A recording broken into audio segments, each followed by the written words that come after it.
मेरी 14 साल की नंद शादी से कुछ घंटे पहले घर से भाग गई। दूल्हे का बाप आया तो मेरे ससुर से माफी मांगने लगा कि हम यहाँ रिश्ता नहीं कर सकते। लड़की बहुत छोटी है और बहुत आपका खर्चा हो गया है। इसके बदले में हम आपको 10 लाख रुपए देंगे। पैसों को देखकर ससुर अपनी बेटी को भूल गए और ऐश की जिंदगी गुजारने लगे। एक दिन मैं पति के साथ मार्केट गई। एक बड़ी कार पास आकर रुकी। सामने बैठे इंसान को देखकर मेरी जान निकल गई।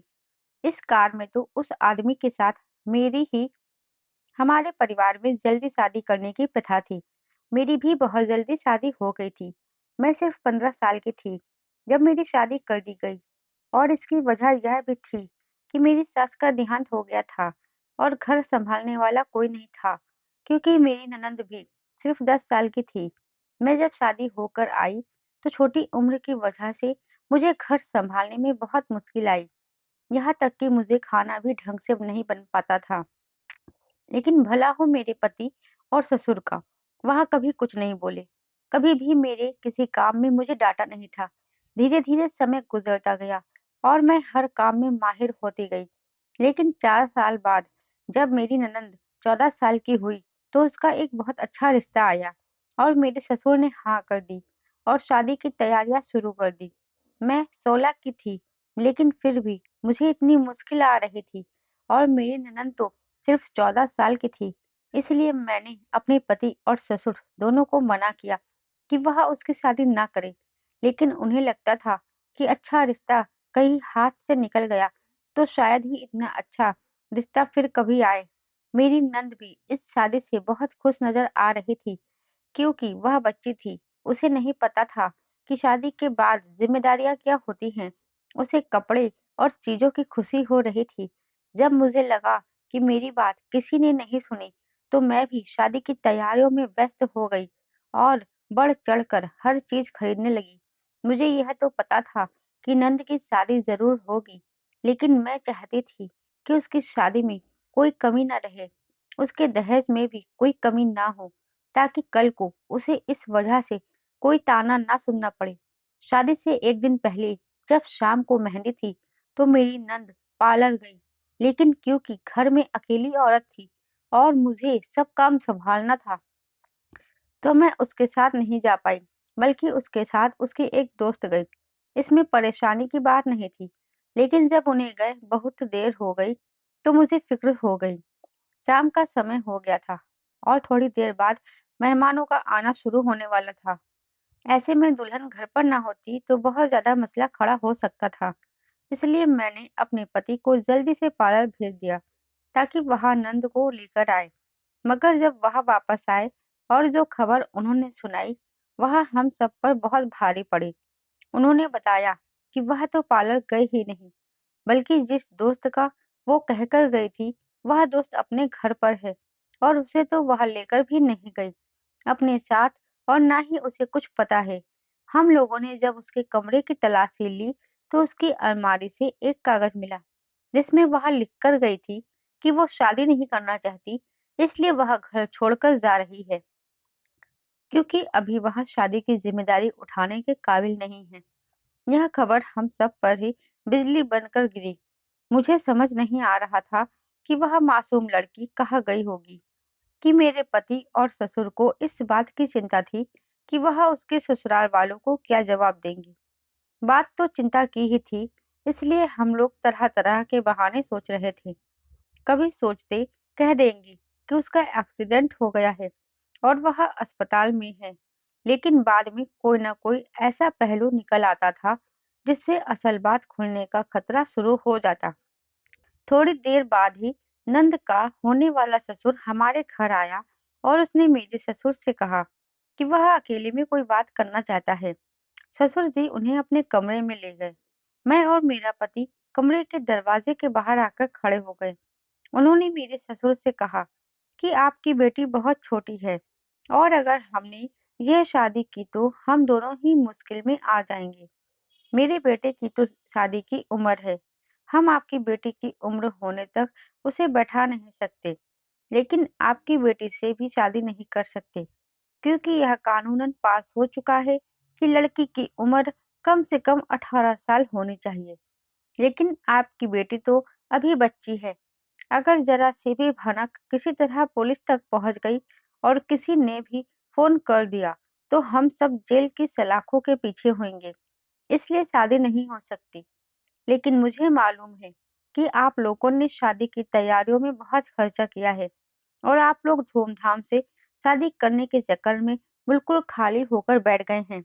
इसलिए इस शादी का पूरा खर्च मेरे जिम्मे है। आपने जो भी सामान लिया है, जो कुछ भी किया है, आप किसी गरीब लड़की को दे दें।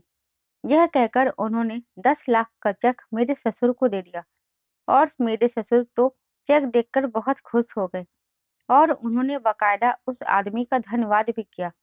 वह तो चला गया और इसके बाद हमने अपने मेहमानों को बहुत मुश्किल से टाला।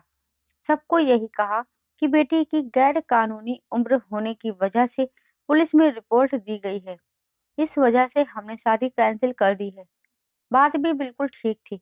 इसलिए सभी बातें और हमारी इज्जत पर जो बात आ गई थी, वह भी खत्म हो गई। सबने जब मेरी नंद के बारे में पूछा, तो हमने कहा कि उसे दूसरे शहर भेज दिया है, ताकि ना वह यहाँ हो और ना पुलिस को कोई रास्ता मिले। इस तरह बात आई गई हो गई। एक हफ्ते में ही लोग भूल गए।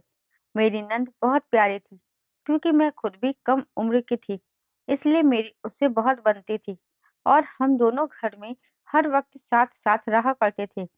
मेरे ससुर और पति दोनों नौकरी पर चले जाते थे। घर में हम दोनों ही होते थे और खूब बातें किया करते थे। लेकिन अब तन्हाई सबसे ज्यादा मुझे ही काटती थी। मेरे पति अपने तौर पर बहन को तलाश करने की कोशिश कर रहे थे, लेकिन उन्हें कोई भी सुराग नहीं मिल रहा था। जबकि मेरे ससुर तो इतने ज्यादा पैसे पाकर अपनी बेटी को भूल ही गए थे। मेरे पति और मैंने उसके दहेज के लिए आई हुई चीजें और कपड़े वगैरह एक गरीब घर तक पहुंचाई और मेरे पति ने यह सारा काम किया, वह भी अपने बाप की जिद करके। जबकि मेरे ससुर तो यह सब देने को तैयार नहीं थे। वह बहुत कंजूस थे, लेकिन वो इतने लालची निकलेंगे, पैसे के मामले में अपनी बेटी को भी भूल जाएंगे, यह मुझे अंदाजा नहीं था।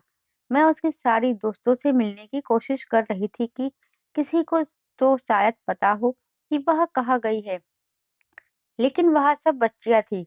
उन्होंने तो कभी इस तरह की किसी बात पर गौर ही नहीं किया था। उन्हें कुछ पता नहीं था। हम हर तरफ से अंधेरे में थे। मेरे पति भी कोई इतनी ज्यादा उम्र का नहीं था, सिर्फ 22 साल का ही था और इतनी सी उम्र में उन्हें भी समझ नहीं आ रहा था कि वह कैसे अपनी बहन को तलाश करे।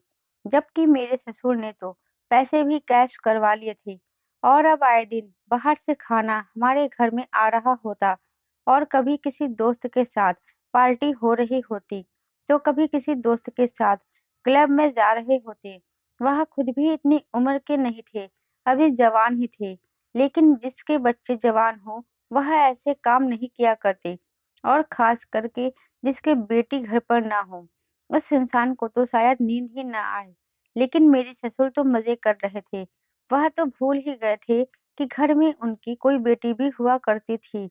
कभी-कभी न जाने क्यों मुझे ऐसा लगता कि जैसे मेरे ससुर को पता है कि उनकी बेटी कहाँ है, तभी वह इतने संतुष्ट हैं। लेकिन फिर ख्याल आता कि अगर उन्हें पता है कि उनकी बेटी कहाँ है, तो उसे घर ही ले आते। लेकिन उनसे पूछने की हिम्मत हम दोनों में नहीं थी। एक दिन घर की कुछ खरीदारी के लिए मैं अपने पति के साथ मार्केट गई। मेरे पति तो दुकान में कुछ खरीदने चले गए और मैं बाहर ही खड़ी होकर उनका इंतजार कर रही थी कि एक तरफ से एक बड़ी कार आकर रुकी, क्योंकि जिस जगह मैं खड़ी थी उसके साथ ही ट्रैफिक सिग्नल था और वहां भी रेड था, इसलिए वहां सारी गाड़ियां रुक रही थी। गाड़ियों को देखते ही देखते मेरी नजर एक कार के अंदर पड़ी और मुझे अपनी आंखों पर विश्वास नहीं हुआ, क्योंकि इस कार में मेरी नंद और उसके साथ मौजूद इंसान को देखकर तो मुझे लगा कि मेरे पैरों के नीचे से जमीन निकल जाएगी। लेकिन उस वक्त सिग्नल ग्रीन हो गया और गाड़ी आगे बढ़ गई। इतने में मेरे पति भी आ गए और मेरे चेहरे का उड़ा हुआ रंग देखकर पूछने लगे कि क्या हुआ है। मैंने उन्हें बताया कि मैंने गाड़ी में अभी छोटी को देखा है, लेकिन उन्हें यकीन नहीं आ रहा था कितनी बड़ी गाड़ी में वो क्या कर रही है। उन्हें लगा कि मुझे वहम हुआ है, कि मैं हर समय उसी के बारे में सोचती रहती हूँ, उसी की बातें करती रहती हूँ। इसलिए मुझे हर चेहरे में वह ही नज़र आ रही है। लेकिन मुझे 100% यकीन था कि मैंने उसे ही देखा है। वह बहुत ज़्यादा खुश लग रही थी और जब यह बात मैंने पति को बताई, तो उसने कहा कि देखो, इतनी बड़ी गाड़ियों में वाले आखिर हमारी बहन को क्यों बैठाएंगे? और फिर अगर किसी ने लिफ्ट दे दी है, तो फिर वह खुश कैसे थी? लेकिन मैंने जब उन्हें बताया कि मैंने उसके साथ किसको देखा है, तो उन्हें यकीन नहीं आया। उन्होंने कहा कि मुझे सिर्फ गलतफहमी हुई है, ऐसा तो होना मुमकिन ही नहीं है।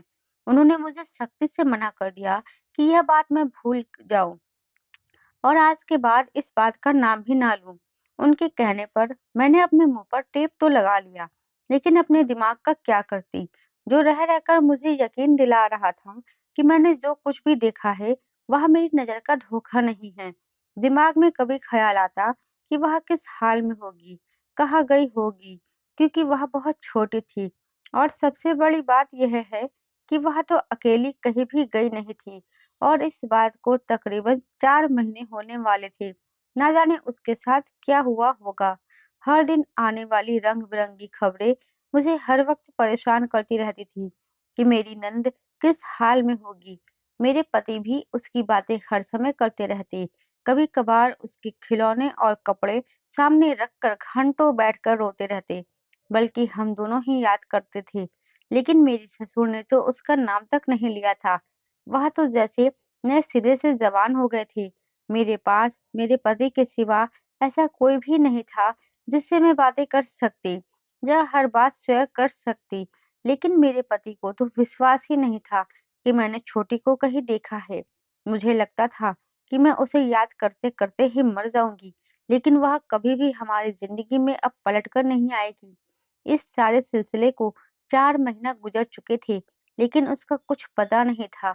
एक दिन मैं पड़ोस वाली मौसी के साथ बाजार गई, तो रोड से करीब ही ठेले से सब्जी खरीद रही थी कि मुझे दोबारा एक गाड़ी में अपनी नंद नजर आई, लेकिन इस बार गाड़ी बदली हुई थी।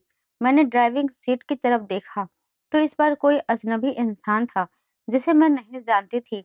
मैंने साथ वाली मौसी को पुकारा और बताने ही वाली थी कि फिर मुझे याद आया, उन्हें तो कुछ पता ही नहीं है। मैंने बात बदल दी, लेकिन जहाँ तक गाड़ी नज़र आती रही, मैं देखती रही और इस बार मैंने साफ तौर पर उसे देखा था और मैं लिख कर दे सकती थी कि ये मेरी नज़रों का धोखा नहीं है, वह मेरी नंद ही थी। और मुझे यह तो तसल्ली हो गई कि वह जहाँ कहीं भी थी, बिल्कुल ठीक थी और बहुत खुश भी थी और थी भी इसी शहर के अंदर, इसलिए तो मुझे बार-बार नज़र आ जाती थी। उसी शाम को मैंने अपने पति को दोबारा बताया। उन्होंने कहा कि मुझे एक बार फिर से वहम हुआ होगा। तुमने खुद बताया कि गाड़ी भी कोई और थी और ड्राइवर भी वह नहीं था, जो उस दिन तुमने बताया है। इसलिए वह कोई और बच्ची होगी, जिसे तुमने देखा है। क्योंकि तुम्हारे दिमाग में तो यह बात है कि तुम्हारी नंद बिल्कुल ठीक है और गाड़ियों में घूम रही है। ऐसा नहीं है। क्या तुम्हें नहीं पता कि इस तरह की बच्चियां जो घर से भाग जाती हैं, उनके साथ समाज कैसा व्यवहार करता है? मुझे तो डर है कि न जाने मेरी बहन के साथ इस दुनिया में क्या हुआ होगा।